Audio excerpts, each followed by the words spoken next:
Baucis and Philemon. Ovid is the only source for this story. It shows especially well his love of details and the skillful way he uses them to make a fairy tale seem realistic. The Latin names of the entities are used. In the Phrygian hill country, there were once two trees which all the peasants near and far pointed out as a great marvel, and no wonder, for one was an oak and the other a linden. Some tarot cards kind of have this together as the lover's card. Yet, they grew from a single trunk.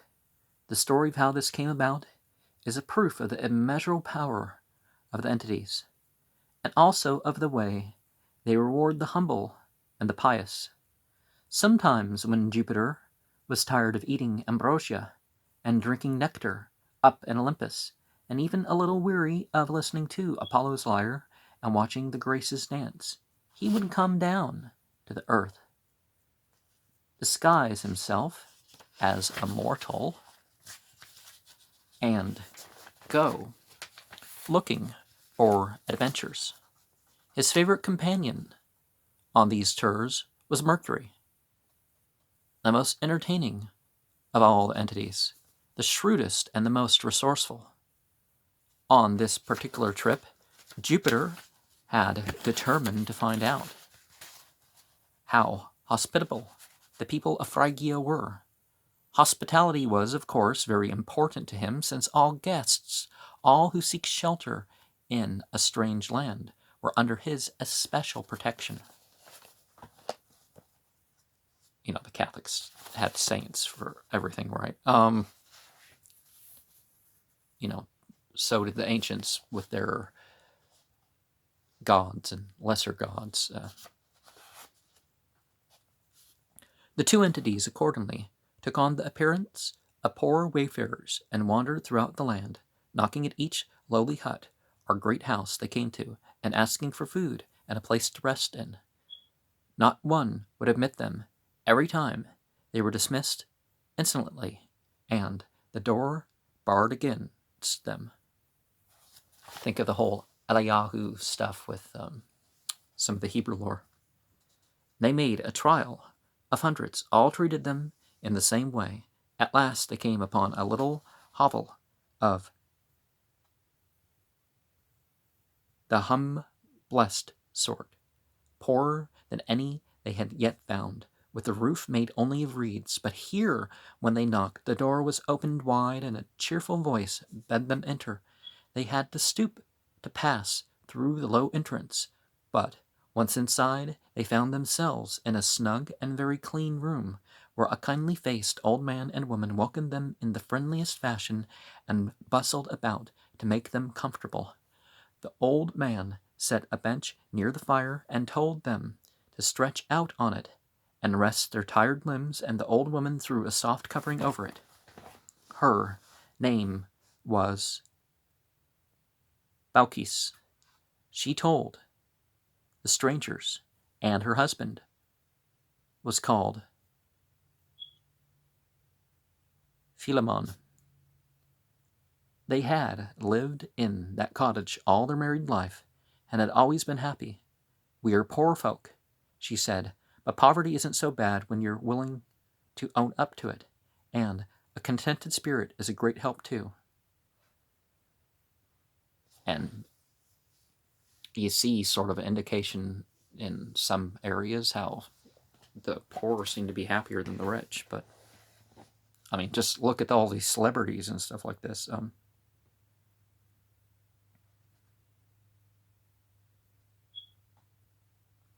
All the while she was talking, she was busy doing things for them. The coals under the ashes on the dark hearth she fanned to life until a cheerful fire was burning. Over this she hung a little kettle full of water, and just as it began to boil, her husband came in with a fine cabbage he had gotten from the garden. Into the kettle it went, with a piece of the pork which was hanging from one of the beams. While this cooked, Baucis set the table with her trembling old hands. One table leg was too short, but she propped it up with a bit of broken dish.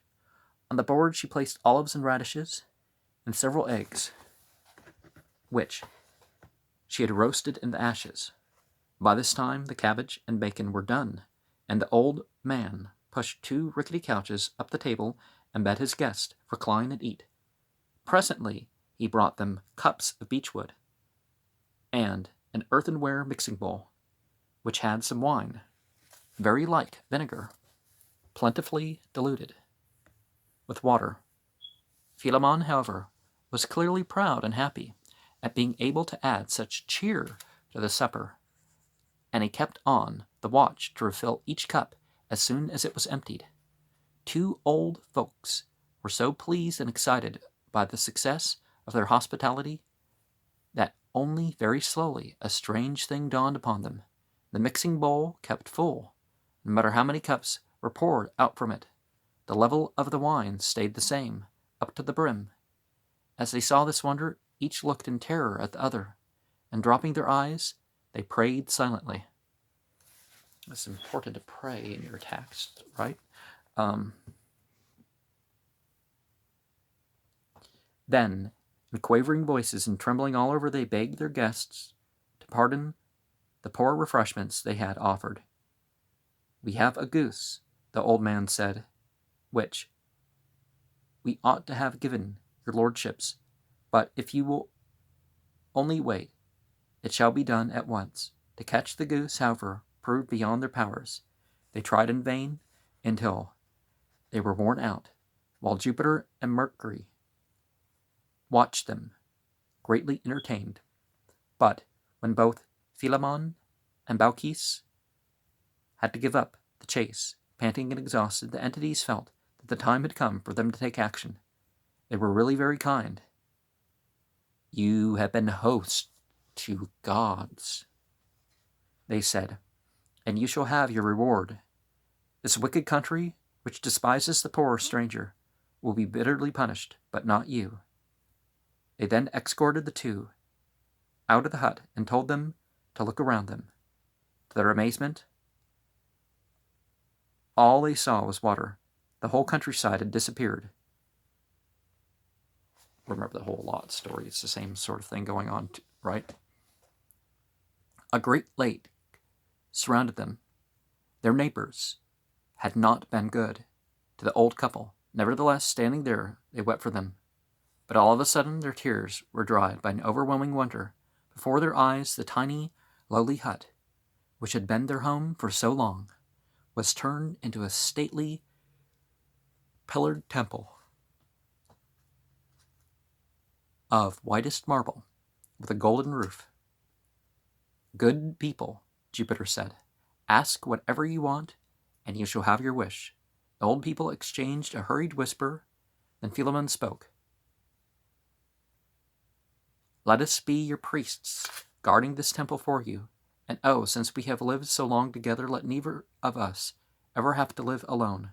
Grant that we may die together." These entities consented. Well, assented. Okay. Well pleased with the 2. A long time they served in that grand building, and the story does not say whether they ever missed their little cozy room with its cheerful hearth. But one day, standing before the marble and golden magnificence, they fell to talking about the former life, which had been so hard and yet so happy. By now, both were in extreme old age. Suddenly, as they exchanged memories, each saw the other putting forth leaves. Then bark was growing around them. They had time only to cry, "Farewell, dear companion." As the words passed their lips, they became trees, but still they were together. The linden and the oak grew from one trunk. From far and wide, people came to admire the wonder, and always Wreaths of flowers hung on the branches in honor of the pious and faithful pair. And there's a lot all over the world, Africa, Asia, Europe, even the Americas and Australias. There's stories of people becoming rocks and trees and landscapes and various things. Endymion. I've taken this story from the 3rd century, BCE, poet Theocritus. He tells it in the true Greek manner, simply and with restraint. This youth, whose name is so famous, has a very short history. Some of the poets say he was a king, some a hunter, but most of them say he was a shepherd. All agree that he was a youth of surpassing beauty, and that this was the cause of his singular fate. Endymion, the shepherd, as his flock he guarded, she, the moon, Selene, saw him, loved him, sought him, coming down from heaven to the glade on Latmus, kissed him, lay beside him. Blessed is his fortune. Evermore he slumbers, tossing not nor turning. Endymion, the shepherd, he never woke to see the shining, silvery form bending over him. In all the stories about him, he sleeps forever, immortal, but never conscious. Wondrously beautiful, he lies on the mountainside, motionless and remote as if in death, but warm and living, and night after night the moon visits him and covers him with her kisses. It is said that this magic slumber was her doing. She lulled him to sleep so that she might always find him and caress him as she pleased. But if it is said, too, that her passion brings her only a burden of pain, draught with many sighs. Think of the Nuit Hadith, ancient Egyptian stuff. Think of the Sleeping Beauty stuff later.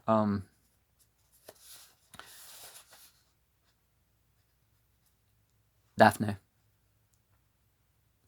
Ovid alone tells the story. Only a Roman could have written it. A Greek poet would have never thought of an elegant dress and coiffure for the wood nymph. Daphne was another of those independent, love and marriage-hating young huntresses who are met with so often in the mythological stories. Well, now we have real feminists to deal with, right? She is said to have been Apollo's first love. It is not strange that she fled from him, one unfortunate maiden after another, beloved of the entities, had to kill her child secretly or be killed herself. The best such a one could expect was exile, and many women thought that worse than death. Ocean nymphs who visited Prometheus on the crag when the Caucasus spoke only the most ordinary common sense, when they said to him, "May you never, oh, never behold me, sharing the couch of one considered to be a god. May none of the dwellers in heaven draw near to me ever. Such love as the high entities know, from whose eyes none can hide. May that never be mine to war."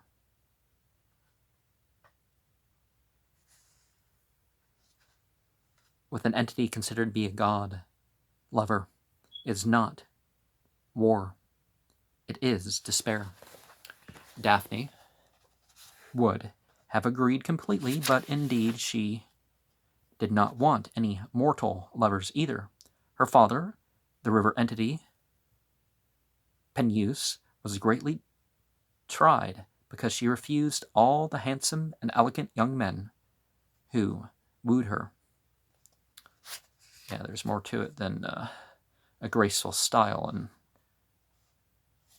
worldly beauty, or worldly traits. Basically, he would scold her gently and lament. Am I never to have a grandson? But when she threw her arms around him and coaxed him, Father dearest, let me be like Diana, he would yield, and she would be off to the deep woods, blissful in her freedom. But at last Apollo saw her, and everything ended for her. She was hunting, her dress short to the knee, her arms bare, her hair in a wild disarray. Nevertheless, she was enchanting, beautiful. Apollo thought, what would she not look like? Properly dressed, and with her hair nicely arranged.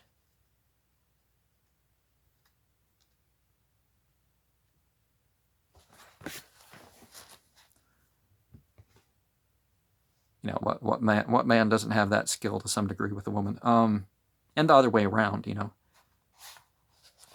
Oh, if we just present them this way, or what if they're changed? You know, the properly dressed, and with the idea made the fire that was devouring his heart blaze up even more fiercely, and he started off in pursuit. Daphne fled, and she was an excellent runner. Even Apollo, for a few minutes, was hard put to it to overtake her. Still, of course, he soon gained. As he ran, he sent his voice ahead of him, entreating her, persuading her, reassuring her. Do not fear, he called. Stop and find out who I am. No rude rustic or shepherd. I am the Lord of Delphi, and I love you. All these people, I love you, and don't really know anything about you other than what you look like. That's, you know. But Daphne flew on, even more frightful than before. If Apollo was indeed following her, the case was hopeless, but she was determined to struggle to the very end. It had all but come. She felt his breath upon her neck, but there in front of her the trees opened and she saw her father's river. She screamed to help. Help me, father! Help me! At the words, a dragging numbness came upon her. Her feet seemed rooted in the earth. She had been so swiftly speeding over. Bark was enclosing her. Leaves were sprouting forth. She had been changed into a tree, a laurel. Apollo watched the transformation with dismay and grief. O fairest of maidens, you were lost to me, he mourned, but at least you shall be my tree. With your leaves, my victors shall wreathe their brows. You shall have your part in all my triumphs. Apollo and his laurel shall be joined together, wherever songs are sung and stories are told. The beautiful, shining-leaved tree seemed to nod its waving head, as if in happy consent.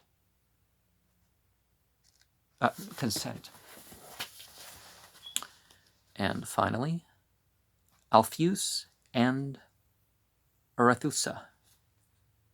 This story is told fully only by Ovid. There is nothing noteworthy in his treatment of it.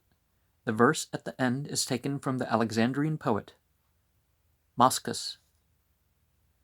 In Ortygia, an island which formed part of Syracuse, the greatest city of Sicily, there is a sacred spring called Arethusa.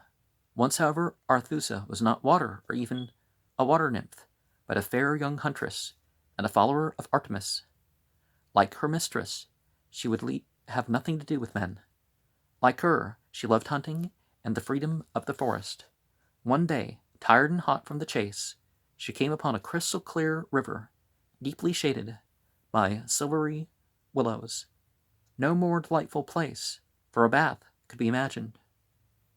Arethusa undressed and slipped into the cool, delicious water. For a while she swam idly to and fro, in utter peace. Then she seemed to feel something stir in the depths beneath her. Frightened, she sprang to the bank, and as she did so she heard a voice. Why such haste, fairest maiden? Without looking back, she fled away from the stream to the woods, and ran with all the speed fear gave her. She was hotly pursued, and by one stronger, if not swifter than she. the unknown called to her to stop. He told her that he was the entity of the river, Alpheus, and that he was following her only because he loved her. Well, loved her body, obviously. But she wanted none of him. She had but one thought: to escape. It was a long race, but the issue was never in doubt. He could keep on running longer than she, worn out at last. Arethusa called to her female entity, and not in vain. Artemis changed her into a spring of water and cleft the earth so that a tunnel was made under the sea from Greece to Sicily. Arethusa plunged down and emerged in Ortygia, where the place in which her spring bubbles up is holy ground, sacred to Artemis. But it is said that even so, she was not free of Alpheus. The story is that the entity changed back into a river followed her through the tunnel, and that now his water mingles with hers in the fountain. They say that often Greek flowers are seen coming up from the bottom, and that if a wooden cup is thrown into the Alpheus in Greece, it will appear in Arethusa's well in Sicily. Well, if this is being done a lot, how do you tell one cup from the other? Alpheus makes his way far under the deep with his waters, travels to Arethusa with bridal gifts, fair leaves and flowers, teacher of strange ways and love, that knavish boy, maker of mischief, with his magical spell. He taught a river to dive.